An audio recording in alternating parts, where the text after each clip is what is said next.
নমস্কার বন্ধুরা, welcome to our channel মা ও মেয়ে রান্নাঘর। আশা করছি আপনারা সকলে ভালো আছেন, আমরাও ভালো আছি। আজ নিয়ে চলে এসেছি আপনাদের জন্য আরও একটি নতুন ভিডিও নিয়ে। এই ওলটা কিন্তু আমাদের বাড়ির গাছের ওল। প্রায় 2 থেকে 3 বছর থাকার পর আমরা এই ওলটাকে তুলেছিলাম, আর এর সাইজটাও প্রায় 5 থেকে 6 কেজি বা তারও বেশি হবে। আর এতটাই বড় ছিল যে কাটতেও খুবই অসুবিধা হচ্ছিল।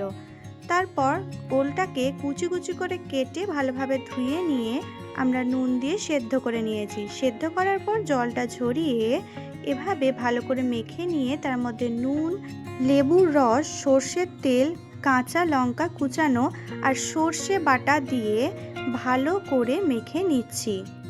লেবুটা একটু বেশি পরিমাণেই দিয়েছি, যাতে অনেক সময় তো অনেক ওল কুটকুট করে, আর তাছাড়াও এমনিও খেতে কিন্তু টকটক একটু ভালোই লাগে। তারপর ব্যাস মাখা হয়ে গেলে একটা বাটির মধ্যে সুন্দরভাবে সার্ভ করে নিয়েছি।